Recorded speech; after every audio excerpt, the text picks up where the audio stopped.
this gold is just going back into the river right now. Yeah, that's all right. We're probably about ready to wrap, anyways, right? Yeah. Yeah, that's true. Yeah. You still can post it, right? Yeah, it's already posted on my channel and everything. Yeah, bro, they'll get it. So I mean, I'm sorry. um, Feeding the streets. Yeah. it is what it is, you know. We'll have to mine another time. Yeah, but I think I'll say this. Yeah, I think absolutely. Like Piccolo, I think is a very fair deck and very interactable with. I think Vegeta's interactable with. Like, I think there's a totally legitimate argument for Power Piccolo to be number one. I think there's a legitimate argument for Vegeta, and I think there's other decks that fit the mold, which means Ginyu. Exactly. Sorry, I think Ginyu is absolutely cracked. We didn't really get to touch on it too much, but I do think Black is really good. Yeah. Meditative is ready to shine. It's going to take more time, I think, for somebody to figure out exactly what it needs to be. But yeah, I agree. Mischievous 17. Sneaky. There's a lot of stuff. Meditative is going to make noise, guys. I think Meditative is going to be too afraid of Vegeta. What is? I mean, that's the thing. Med gets like okay, bricked. but Meditative Raditz though turn 1 dirty tactics for Prideful. Okay. So you turn 1. That helps. Get rid of their Pridefuls. You have your searching techniques for Final Flash. Diabolic scheme, baby. Mm-hmm. And then you're like, okay, cool. I'm gonna just play the game like I want to play it the whole time. I guess the only two Vegeta decks, or the only two like flavors of Vegeta that I really advocate for, is some version of Red, which is at the top, and I guess because of what B's been doing, oppressive. But like that's a different conversation. But I think in Red, like sure they could take your Pridefuls, but like you still have so many options. It says, hey, you can only attack or pass. Yeah, you've still got restrictions. I mean, restriction, yeah. Restriction and like. I think Lightning Cutter is so good against Meditative. Like, it's crazy. You gotta block it twice at least, maybe 3 times. Mm-hmm. I think the problem with cards like Lightning Cutter is they're so low damage and they have to hit. Like those are obviously the 2 drawbacks, and you have to have the anger. And so you have to be in a position where you're sequencing to where you have the anger you can spend on it, because it costs 1 or 2. It's 1. Oh, okay. Well, 1's not bad because it gains 1 anger. But hitting and then you're sacrificing damage, and it's a dead card in a lot of matchups. That's like my only. Nothing's a dead card in Ruthless. Yeah, exactly. Ruthless I is guess ability that's to. true. I guess that's true. Yeah. You're not wrong. I'm surprised no one said Black TN. I think that deck can beat anything. And regardless if that deck is kind of coin flippy, that deck has got so much going on for it. So Dende leaving actually really opens it up for Black TN, because I don't think Dende lost to Black TN at all. Really? Because Wayne fucking cleaned me at North Kai. Granted, it was a little weaker. You didn't have certain cards, but like Wayne fucking cleaned me like 2 games in a row with Black TN. Yeah, so you just wait until they're level 2, and then you just Earthball 2 them to level 3, and their whole deck turns off. Oh, Wayne just straight up killed me. Like I didn't get off. I know. I really think Black TN is like Giga tier, like always going to be viable. Like it is. You just gotta if you just don't like that playstyle, you're not gonna play it. Same thing with like other stuff, but. Nah, it's like one of the most exciting decks to play, but like. With Knowledge Dende, you couldn't play TN. Like, I clap it up for Andrew, bro, because he was still trying that shit, but like, yeah, like running into like a deck that just like is full of blocks, you're like, you literally, what do you do? Well, but now that that's on. Yeah, we played that the night before, right? Before Supreme Kai, you and me played it, and then I played Andrew in top 4, and that dude was salty as hell after Knowledge Dende, because I just coasted, and it was rough. I think Krillin benefits a ton from Knowledge Dende being gone too, because Krillin could not beat Dende like at all. I wanna make it clear, like a lot of the times when I say Krillin, I'm not talking about the super one. I'm like a huge advocate for like the set 10 stack of Krillin. Revelation Krillin's awesome, man. Dude, like I think that deck is with the decks that just left. I think that there's a lot of space for that stack in general to shine both in red and blue. if I'm being honest. But Andrew, like after he had like that rough day against like the really turly decks, he's like, hey man, like can Tien still do it? And I was like, man, I don't know. You know, because I want to say out because my brain would say no, right? But at the same time, I have to, like I look to my left and I see Axel playing him in blue, Yeah. which I don't think is on the same tier as far as like the black version goes. But like he's having success with it, so I'm like, yo, this is why we play this game, I guess. It's like it makes Man, sense. Z level 1 is good, man. Like Yeah. it is very underplayed in my opinion. Mm-hmm. Because you're talking Yeah. about Piccolo with the beam cannons, it's like, It's- oh well, you don't have that anymore. It's very reactive. It's very reactive, but when it is good, it's good. So and even when even then, it's like still pretty strong. Like it's very easy to be able to like Rejuva preparation, for example, with its power to draw a card or whatever. Yeah, man. So The fact that it has an attack on 1 kind of makes up for the fact that it's reactive, in my opinion. But yeah. I mean, it stops prideful. Anything that they like. Yeah. If you think about all the best MPs and cards in the game, at least on 1 level, they have a when entering combat effect. Yeah. And so, But I mean, to circle back to what Frank said earlier, is like there's so many ways to make an MP change level, and actually, what you just said, like in doing so, you can jump Tien to that those higher levels that he typically doesn't like. But in that type of version, I mean, he still has the free energy for 5. yeah, It's not nothing, 6 if he's nice. yeah, it's not nothing. Just in Dende, it's like you're just giving me what I want. Now I'm just gonna hold an energy block, and Yeah. No, you're just gonna anger me up. So he generally thrives better playing on 1 to 2. I mean, 3 to 4 is kind of neat for like a finisher combat with the right hand, but well, you just lose your destroy triggers, and that's kind of how the deck runs. So yeah, for black, definitely. Yeah. So I don't know. I agree with you. I think Unity set 10 Krillin is probably really good right now. Yeah, just because like you get the combo with the setups, depending on what style you're in. But like, Tien, like I think even though Dende's gone, bro, I think that Super Krillin will come creeping out of the woodwork again. And when that happens, it's going to be tough for anybody who's trying to be aggressive. So, except for Piccolo. I think Krillin takes Vegeta too. I personally like Krillin meta only because I like Future Gohan. Mm-hmm.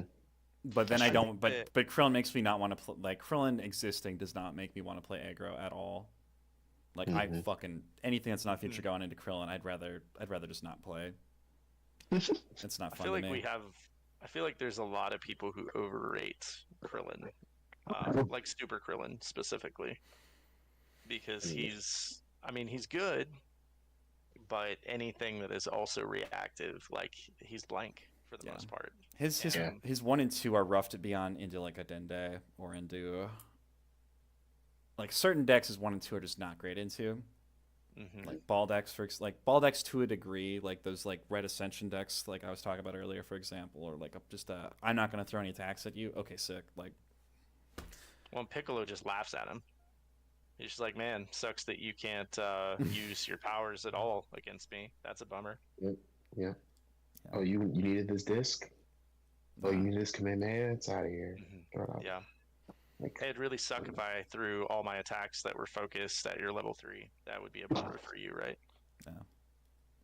Nate, do you have any? I know if you're still here, do you have any decks that you think or an MP, for example, comes to your mind, kind of in this like Tien, Piccolo, Vegeta kind of? He agrees with you about Ruthless Vegeta, right? I think you guys are misinterpreting that. Possibly. We weren't saying that Ruthless Vegeta is a tier, like in a tier of its own, or like that it's the single most best deck in the game. I just think that it can be built to beat almost anything else. But anyways, I don't necessarily say that I would.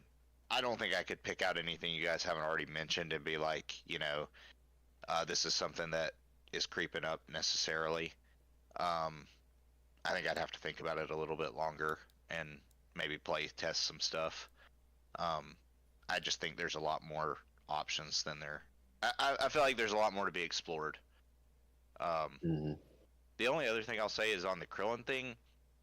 I think you're right when you say he's a little bit people a little bit overrate the super stack, but I think it's because when you are playing a matchup in a Krillin that's not a good matchup, like an aggro deck or something, it just feels so awful. Like it's just not any fun at all.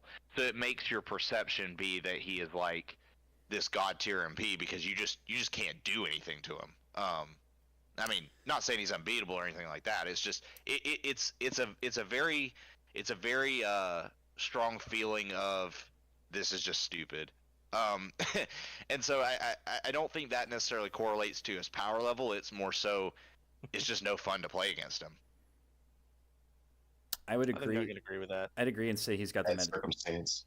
I would say he's got the meditative effect. Like there's the games where like, oh, he rips my combo card out. Now I have to slowly die. Like maybe I could pull off a win, but like eventually, there's like there's decks and MPs and everything that make those kind of situations. And some of them start like turn one uphill, it feels uphill, and Krillin's that way. But Oh man, I just know my three favorite decks are like really good right now. It makes me happy, bro. I'm having to take apart like 3 decks, so that makes me a little sad. I was really excited about Super Saiyan 3 Adaptive Goku. I was like, hell yes, I'm slapping this together now. And then now it is dead. My dream is gone. But that's okay. I'll get a new dream. And that dream is Ascension Hit. I like it.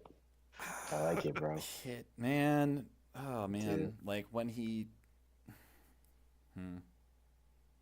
Yeah. Well, I think I'm gonna dip out at this point, but I appreciate you guys letting me join and talking through it and everything, and I really appreciate all you guys' viewpoints on everything. So thanks for having me on. Yeah. Nate, bro. It was great to talk to you, Nate. Absolutely. Yeah. Thanks for spending your time with us. So. Yeah, I hope you guys have a good week, and I'll talk to you later. Yeah, Hey, man. bro. Take it easy. Take it easy, man. Peace. Yeah. I probably need to do the same. I got a kid to put to bed, so Let me be the first to say that this was great. Like I've done a couple of these. This is like by far my favorite one. this was a fun So, discussion for sure. Yeah. I wish I talked Nobody's- less, but I hate You're when you okay, say Frank.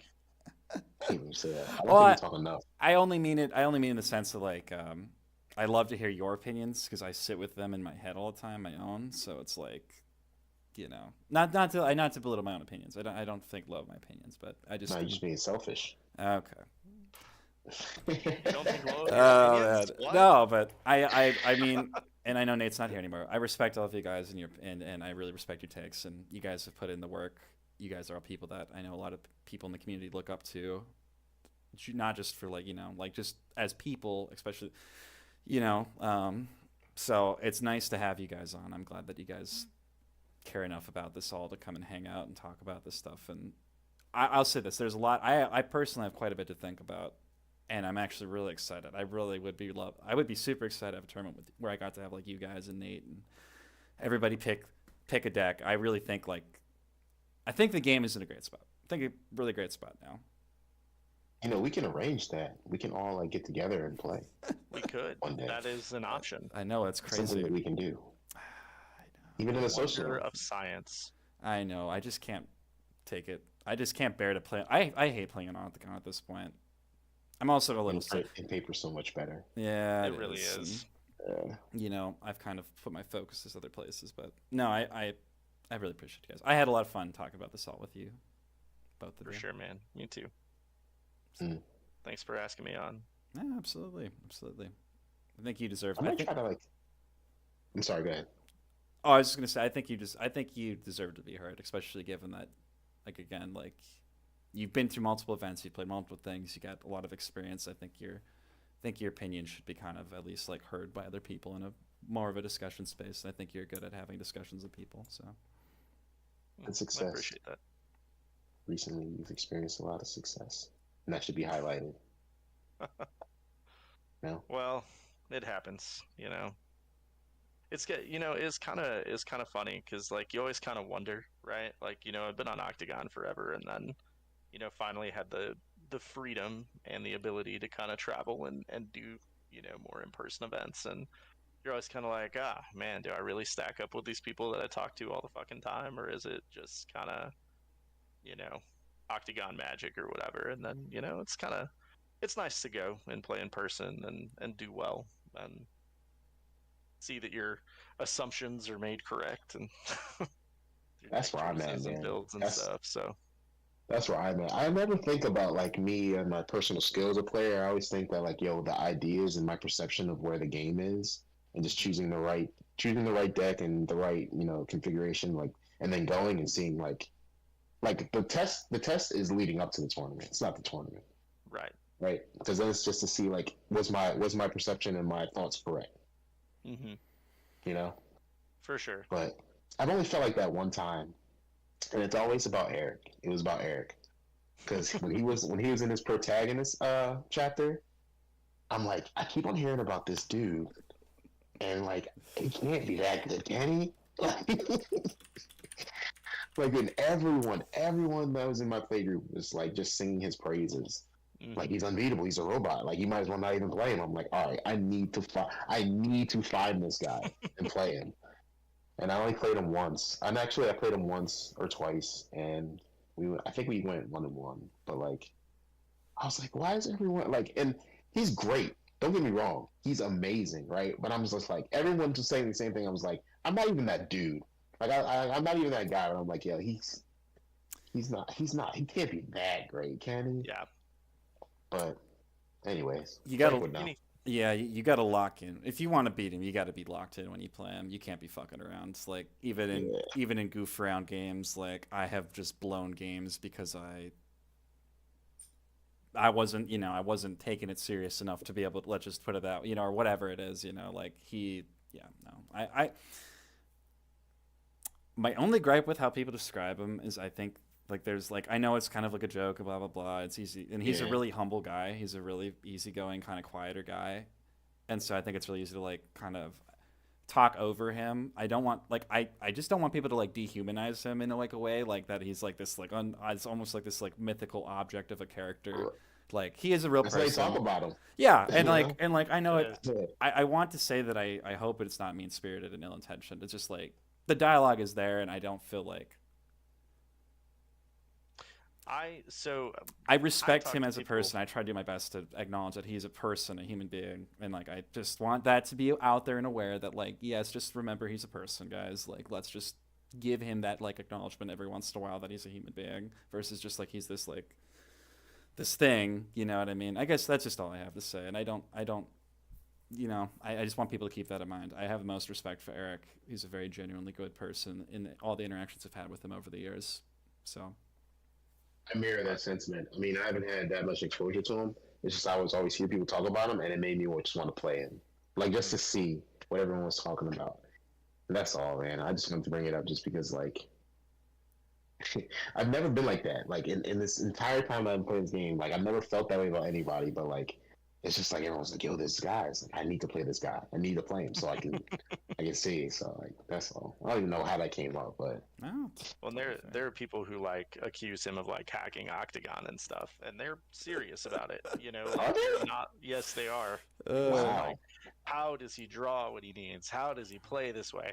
And I mean, I always seek him out to test because I'm like, he is on point, with everything that he does. And I'm like, if I'm going to play the game at a high level, like I want to seek out the guy who doesn't make mistakes, Right. and who isn't going to, drop games because he doesn't know what he's doing. And so, I mean, and I tell him all the time, I'm like, I don't know, me and Eric have a pretty solid win-loss rate against each other. Like, it's not like he just draws fire all the time, but you got to play him more. Then there are people who will just fucking leave games if he enters. It's like, because they're just like, oh, I don't want to play against Meditative Beerus, and I don't want to play against, and I'm just like, it's miserable to play against that deck, but like, you gotta. Do you want to learn how to do you want to be? Do you want to learn how to be good? Like, because. Yeah, I think.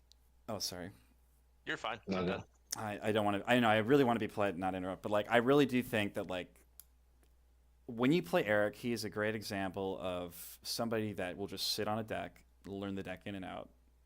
And like, if you threw the deck to anybody else, you made even better. If you said, I said, go build this deck with this MP Mastery combo, and I even like gave you 20 free cards, half the deck for free. Like, you are not going to build it the same way Eric does, and or even if you had the same build as him, you are not going to play it the same as him the first go. Like, there is so much I've like learned. Like, you will just learn from playing decks. Like, you learn the rhythm and flow of decks that you sit on. And I've had that experience with only a couple of decks that I've really kept to it. And I felt like the reason why is because I was able to, like, you have just this, like, this understanding of it. And I think that is something that he harnesses really well. And I think that's what makes him such a good player, personally. And I think he's meticulous. He's meticulous about his card choices. He's constantly trying things out, improving, working through it. Because I've played like 20 versions of his Meditative Beerus. Because that's the deck that everybody hates that he plays right now. Yeah. So, I mean, I've played against all of them. And, I mean, I've seen the card choices that he makes and the way that he manipulates, like, what he's doing in order to accomplish whatever goal. So, I mean, like, he's very locked in. He's very locked into what he's trying to do. So it's just the best way to say it. I don't think you put Meditative Beerus in anybody else's hands and they do well, honestly, because it's a deck with a ton of micro interactions, and I still don't think Meditative Beerus even makes my list of top decks in this game. But when it's in Eric's hands, it's his build, like, it's different. If you gave him it, yeah, he's my top 3. Easy. Because I know that he knows how to play that deck. It can beat everything. I mean, and well, it can get blown out too. You know? But he can get blown out, exactly, right? But like a skilled player, he knows what to hold. He knows what cards he's looking for. Yeah. He knows what to rejuvenate. Like, I mean, he just knows, you know. So yeah. Yeah, and I feel like that's where skill comes in this game. I think it was just like a combination of like the myth and like my competitive spirit. Yeah. Just like created, like, I need to, like, I was like, oh, I'm not going to say I was searching them out because it's not like I was like messaging them on like retro and trying to find them and everything, but like deep down inside, I was like, one day the day is going to come where you're going to have to play this guy and you have to be prepared. like I'm treating him like he's like this opposing force that I'm eventually going to have to face. Like he's like, I'm treating him like a rival and he doesn't even know, you know? Yeah. So, yeah. I think sharp, I guess. Yeah, you know, and I think it's like that's what's really fun too is getting to actually meet people at these events and play, and you know, it's just a really nice experience. So, yeah, for sure. Well, all right, I'm gonna hop. We love you, Eric. Yes, Eric. We love you, all, Eric. all the love. You know, all the love. So, yeah. Well, I know there's more that we could have covered today. Absolutely, there's plenty to talk about. I think there's plenty of everything else. This can be definitely continued either on Retro or at some other point in time. But again, guys, thank you so much for your time, and Nate, thank you as well. Thanks. So I didn't really have a formal outro planned here, but yes, again, just thank you for everybody who's tuned in. And I know there's been a few of you commenting and everything, and I appreciate that. So hopefully this has like been entertaining for you and enlightening, and maybe this will provoke some discussion on your end. And I really do hope that people start tinkering with the set a bit more and figure some stuff out, man. There's a lot out there to be played, so. Some good shit. When y'all discuss, play nice, please. Come on, kids. Yeah. There's only 13 of us left. Yeah, okay? That's true. If we go to 11, it's going to be a tragic loss. So let's not do that. Okay? We already lost Shane. We did lose Shane. R.I.P. Shane. I love you, Shane. Pour one out. Say earlier, he's like, we're playing this game. I literally have no fucking liquid left in this. But anyway, guys, thanks again. Seriously, it was been a lot of fun. So I'm going to end the stream here, but again,